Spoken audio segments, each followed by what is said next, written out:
Assalamualaikum warahmatullahi wabarakatuh. Perkenalkan, nama saya Nadia Nur Aryani dengan NIM 258150004. Assalamualaikum warahmatullahi wabarakatuh. Perkenalkan, nama saya Ervin Andaresta, NIM 258150050. Assalamualaikum warahmatullahi wabarakatuh. Perkenalkan, nama saya Muhammad Wanda Hidayatullah dengan NIM 258150064. Kami dari kelompok 11 ingin mempresentasikan tentang peradaban Islam.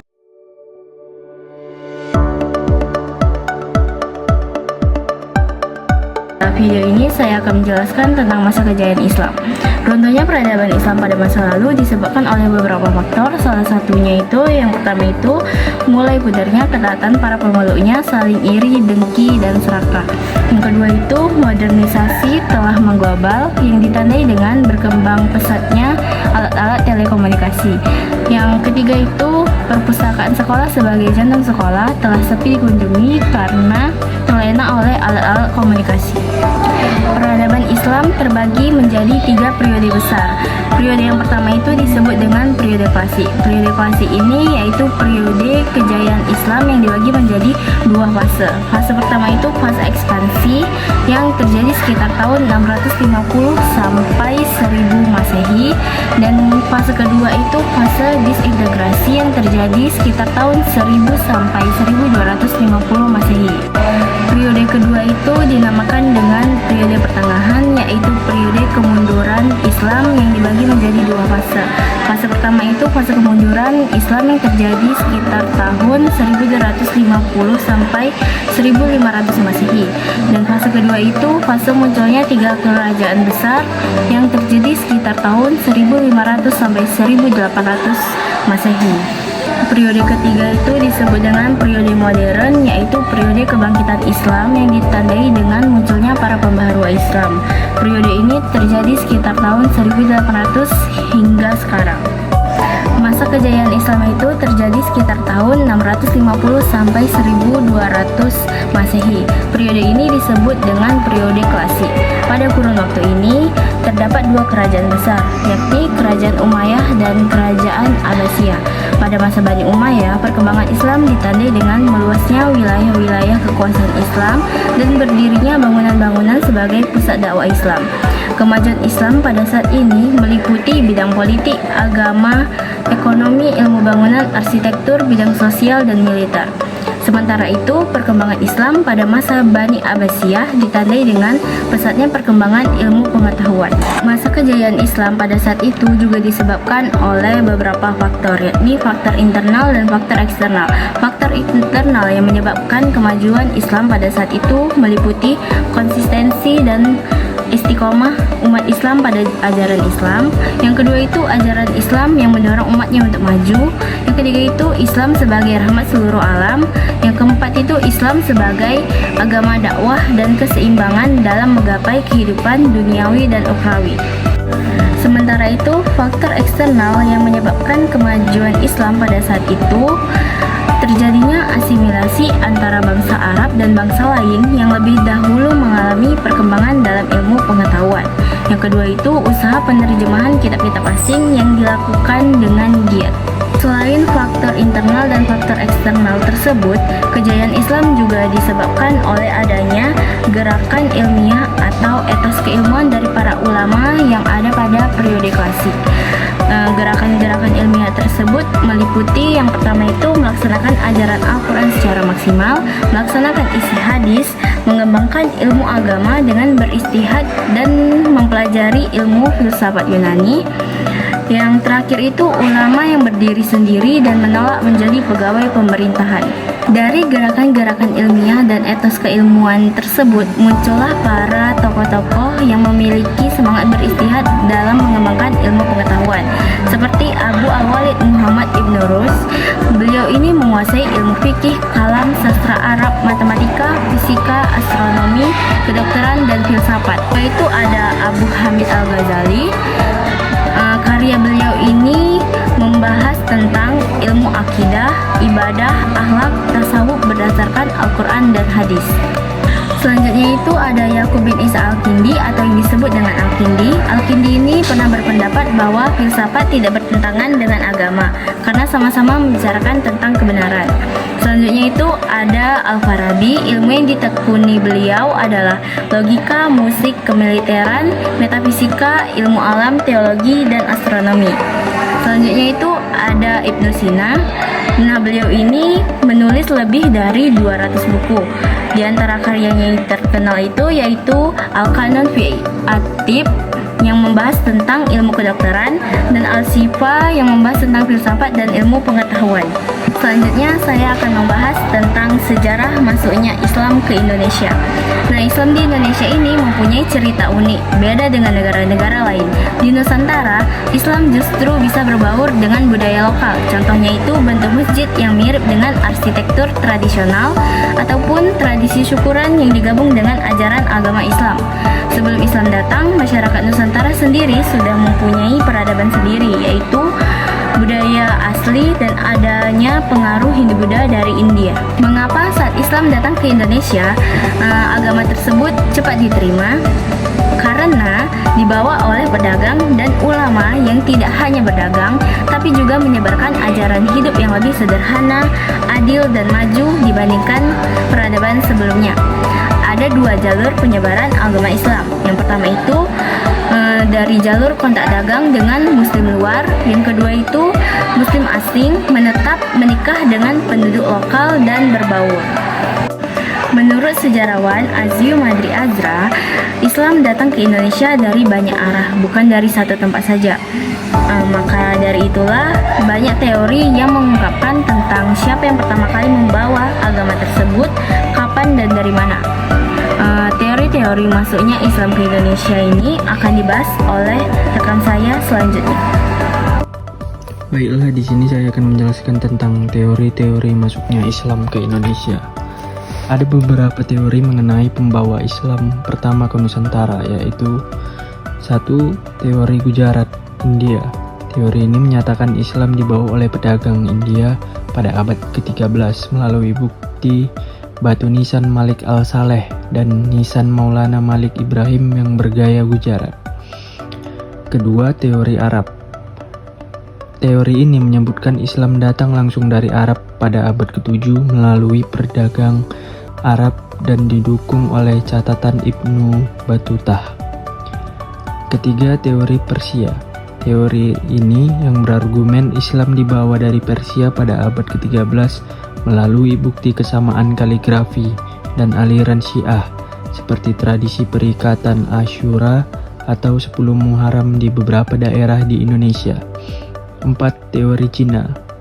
Teori ini menyatakan peran perantau Tiongkok dalam penyebaran agama Islam pada abad ke-8 melalui bukti sisa pemukiman dan arsitektur masjid Tiongkok.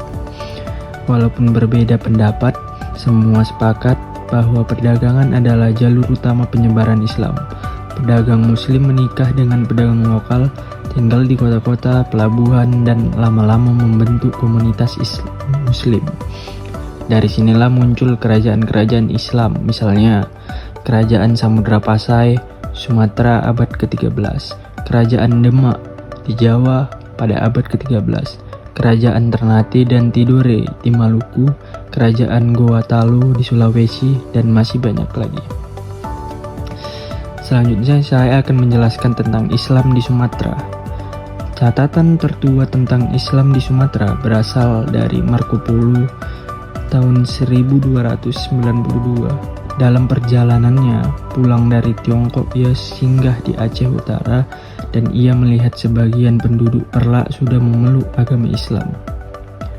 Bukti arkeologi yang ada yaitu nisan Sultan Malik Al-Saleh tahun 1297 di Samudra Pasai, yang merupakan raja Islam pertama di Nusantara.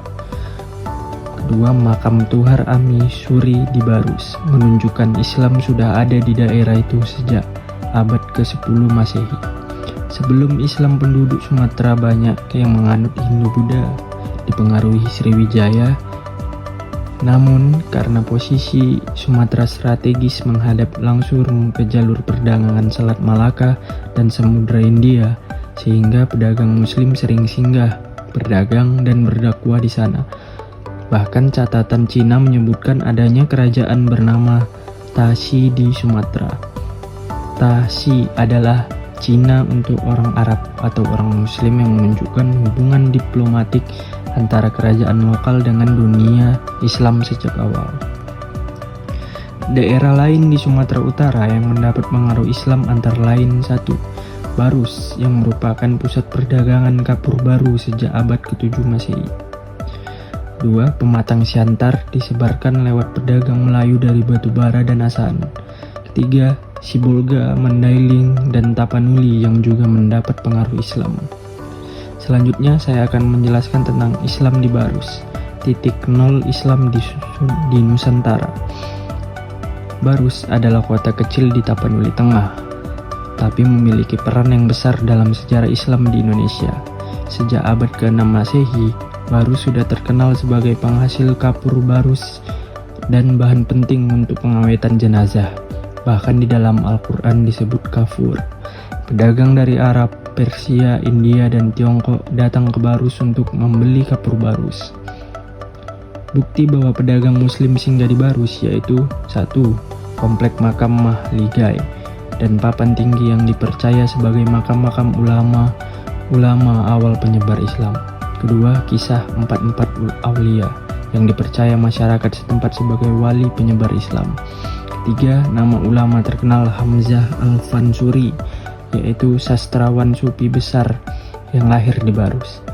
Pada 24 Maret 2017, Presiden Joko Widodo meresmikan Baru sebagai titik nol peradaban Islam di Nusantara. Alasannya karena makam-makam kuno di Barus lebih tua dibandingkan peninggalan Islam di Samudra Pasai maupun di Pulau Jawa. Baik, segitu saja yang saya jelaskan. Untuk selanjutnya akan dijelaskan oleh teman saya. Adalah ilmu pengetahuan maju pesat saat peradaban Islam. Nah, teman-teman tahu sendiri bahwa Islam itu sangat mengedepankan pendidikan. Pada praktiknya, hampir semua masjid peradaban Islam punya sekolah di akhir abad ke-9. Hal itulah yang membuat peradaban yang maju saat Eropa mengalami gelapnya abad pertengahan. Kemudian, sekolah pertama itu berdiri di Madinah pada tahun 622 Masehi. Keahlian awal yang diajarkan adalah ilmu agama seperti menulis ayat-ayat Al-Quran dan 99 nama Allah. Ada 4 jenis sekolah muslim, yaitu sekolah dasar, sekolah tinggi, sekolah agama, dan sekolah kedokteran. Pada saat itu, pendidikan Islam digratiskan dan ditampung di asrama. Dari manakah uang untuk masuk sekolah tersebut berasal? Semua uang tersebut berasal dari dana wakaf yang dikumpulkan oleh dinas tertentu dan dikelola untuk membangun sekolah. Nah, revolusi pendidikan juga terjadi pada abad ke-15 oleh Kesultanan Ottoman di Turki. Mereka kemudian membuat kompleks studi yang disebut dengan Kuliye. Tercatat Universitas Peradaban Islam besar terletak di Timbuktu, Mali Barat, Afrika. Pada abad 12, universitas itu bahkan menampung sekitar 25.000 mahasiswa. Universitas-universitas tertua yang masih aktif hingga sekarang, contohnya seperti University of Al-Qarawiyyin dan Al-Azhar University, yang kini menampung mahasiswa dari seluruh dunia. Apa sih kunci di balik zaman kejayaan Islam? Teman-teman tahu sendiri kalau zaman kejayaan Islam atau Islamic Golden Age adalah suatu masa di mana peradaban Islam menghasilkan banyak ilmuwan dan para filsuf hebat yang berkontribusi besar terhadap perkembangan teknologi dan kebudayaan. Nah, zaman kejayaan Islam itu lahir dari berbagai faktor yang saling terkait, yakni pada zaman itu seluruh umat Islam bersatu dalam kekhalifahan yang tunggal sehingga memiliki pengaruh yang sangat kuat. Nah, kemudian umat Islam dipimpin khalifah yang menjunjung tinggi perkembangan sains, logika, dan rasionalitas. Khalifah pertama dinasti Umayyah yaitu Muawiyah ibnu Abu Sufyan ketika beliau memperkuat wilayah sampai ke daerah Transjordania dan Syria, menemukan banyak manuskrip kuno dalam bahasa asing di kota Damaskus yang merupakan warisan dari perkembangan ilmu pengetahuan Yunani dan Romawi. Kemudian ia memutuskan untuk membayar ilmuwan Yunani dan Romawi untuk menerjemahkan naskah-naskah itu dalam bahasa Arab. Kemudian yang ketiga, keputusan untuk memindahkan pusat pemerintahan dari kota Damaskus ke kota Baghdad. Saat masih di kota Damaskus, ilmu pengetahuan Islam mendapat banyak pengaruh dari Yunani dan Romawi. Setelah di kota Baghdad, ilmu pengetahuan Islam memperoleh tambahan lain seperti pengaruh Islam pengetahuan Persia, India, hingga Tiongkok. Baghdad juga memiliki letak strategis yang memungkinkan menjadi pusat perdagangan internasional karena letaknya berada di jalur sutra. Hal ini menjadikan Baghdad sebagai kota metropolitan yang ramai dikunjungi pedagang dan pengunjung.